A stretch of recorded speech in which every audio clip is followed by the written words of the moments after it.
Hoy lunes 12 de mayo conmemoramos el Día Mundial de la Fibromialgia, una dolencia que afecta entre el 2 y el 4% de la población, en su mayoría las mujeres. ¿Pero en qué consiste exactamente esta dolencia? Es una pregunta a la que nos puede contestar hoy muy bien el doctor Fermín Haro. Lo tenemos ya al teléfono, es el jefe de la unidad del dolor de la Clínica El Pilar. Don Fermín, muy buenos días y bienvenido a Radio Bahía. Buenos días. Como decíamos en la introducción, es el Día Mundial de la Fibromialgia, pero ¿por qué nos explica usted mejor en qué consiste esta dolencia? Bueno, pues la fibromialgia hay que decir que es un diagnóstico clínico, porque como entidad propia es difícil de catalogarla, porque no se conocen sus causas.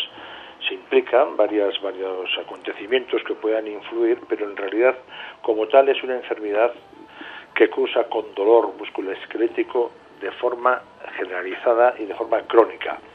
Nos decía antes que no sabía cuáles son las causas, pero sí que tenéis una ligera idea de que por qué pueden aparecer, ¿verdad?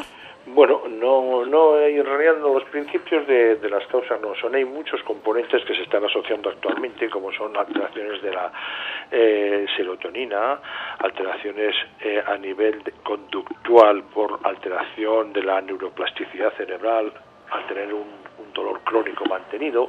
Es decir, son suposiciones. Hay también algunos autores que implican el óxido nítrico, la vitamina D.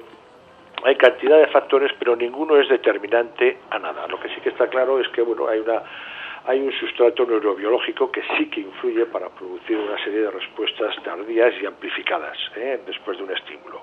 ¿Y cuáles son los síntomas que tienen las personas que sufren esta dolencia? Bueno, pues el síntoma principal, como comprenderán, es el dolor. Por eso están hablando con usted conmigo que yo me dedico al dolor, efectivamente, porque el diagnóstico de estas pacientes, que como bien ha dicho es más frecuente en mujeres, a relación de más o menos unos 8 a 1, entonces, claro, ya vienen diagnosticadas por un reumatólogo y nosotros pues lo que hacemos es sintomáticamente intentar tratar ese dolor pues a base de farmacología, a veces solicitando una terapia conductual, que la persona sea capaz de reconocer que tiene esa enfermedad, que de una forma orientación biosocial, como se puede decir mejor que nada, pues eso le va a orientar a ella a reconocer su enfermedad y poder tratar pues sus déficits, que pueden ser, por supuesto, como usted me ha dicho, es el dolor, pero hay otras asociadas, como son dolores selectivos, que ya están bien estudiados, que son 18 puntos, de los cuales hay que concretar por lo menos 11 para poder decir que son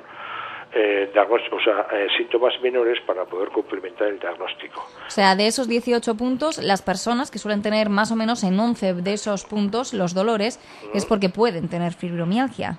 Bueno, efectivamente, esos son criterios menores que pueden complementar con ese síntoma general que es el dolor continuo, fatiga.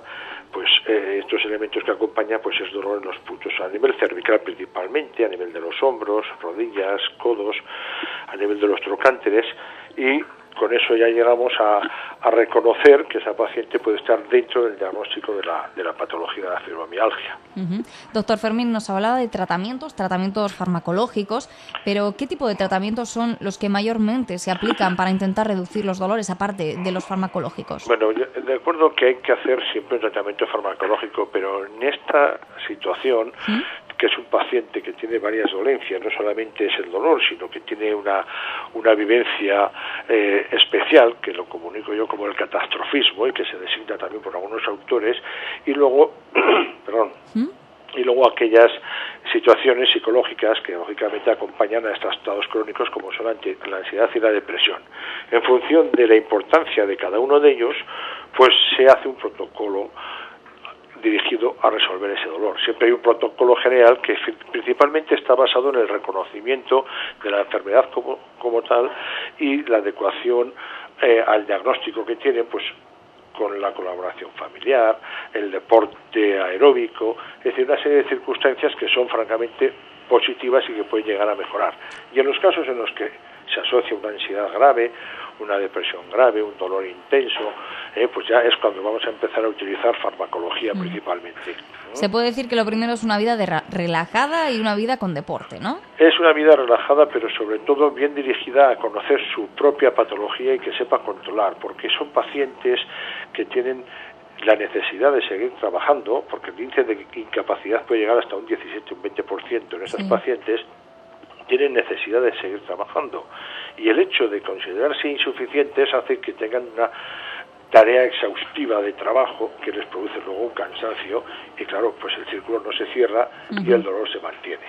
En la introducción decíamos que afecta más a mujeres que a hombres y usted nos daba un dato, nos decía que 8-1, es una cifra muy elevada. ¿Por qué se produce eso? Incluso 20-1 es la disposición, parece ser, como hemos comentado, al no conocer las causas, que puede tener una gran afectación a nivel del sistema corticocerebral, en el que están implicados temas hormonales, inmunológicos en parte, es decir, y sobre todo neuroendocrinos. Entonces, lógicamente, parece ser que las mujeres tienen más facilidad a ese tipo de actividad. Y luego también hay que tener en cuenta un factor muy importante que la gente no le da importancia, pero es aquellas experiencias de acontecimientos anteriores graves, es decir, de violencia grave. Eso ya parece que genera un sustrato neurológico que puede ya entrar dentro de aquella predisposición a padecer la enfermedad. ¿Y qué tipos de dolores diferentes puede notar una mujer respecto a un hombre que tiene fibromialgia? Bueno, los dolores vienen a ser más o menos parecidos. Yo creo que por la propia actividad o por el propio contexto físico de la mujer, pues habitualmente siempre tiene mayor debilidad muscular. Pero la mujer yo creo que incluso es capaz de recepcionar, en algunos casos, no todos, con mayor facilidad la enfermedad que los hombres. Los hombres que la tienen, que son muy pocos, son muy malos pacientes en este caso. Yo creo que con todas las enfermedades suele ocurrir eso. Es que la mujer es muy potente, ese es el problema que tenemos los hombres. También nos comentaba antes que, claro, las personas que sufren fibromialgia, pues que quieren seguir trabajando, que no se quieren sentir infravaloradas por esta patología o por esta dolencia, por así decirlo. Esta es una enfermedad que puede estar infravalorada por la sociedad, me explico. Totalmente. Que la gente piense que son unos quejicas. Totalmente. Tienen uno de los problemas graves que tienen ellos es también la alteración cognitiva cognitiva o la falta de comprensión por parte de la sociedad, que le lleva pues eso a gestiones de ayuda, derivación a servicios sociales, etcétera, para poder encubrirse un poco de ese desarraigo que tiene de la sociedad porque no las entienden. Lo que sí que hay que tener claro es que son pacientes que no pueden considerarse de entrada psicopáticamente alterados. Es decir, es una respuesta, la depresión y la ansiedad puede ser una respuesta a su enfermedad, porque en el caso contrario, es decir, aquellos pacientes psiquiátricos que a posteriori ellos tienen dolor, son nominados como pseudofibromiálgicos, pero en realidad la fibromialgia no tiene por qué tener un contexto psiquiátrico inicial. Por eso se desecha que aquel diagnóstico cuando acompañan otras patologías que puedan causar síntomas similares. Es decir, no puede ser que un paciente que tenga una enfermedad y que le produzca cansancio se le deduzca ya por teoría que tiene que ser una fibromialgia. Es difícil ver dónde está la barrera de una fibromialgia. Bueno, yo creo que habitualmente, dado que haya una serie de protocolos, pues los reumatólogos habitualmente ya tienen unos criterios de definición que pueden englobar con bastante definición y separarlos pues como aquellos de fatiga crónica. Es decir, son modelos ya bastante bien establecidos porque son muchos años los que se llevan trabajando en esta patología. ¿Y qué sería bueno recomendar a este tipo de enfermos? Bueno, pues como hemos dicho, la educación mental en cuanto a tener una actividad deportiva adecuada, es decir, que sea aeróbica, que no sea agobiante, que puedan llevar una actividad de relación buena y adecuada con su entorno familiar y laboral a ser posible, tener un tratamiento farmacológico en el caso de que se precise adecuado y luego pues psicológicamente que sean ayudados y el entorno que sea adecuado, modificarlo si es necesario, ¿de acuerdo?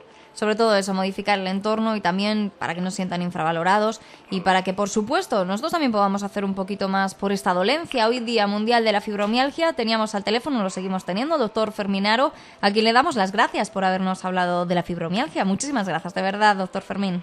Muy bien, pues encantado, a su disposición. Hasta luego. Muy bien, gracias.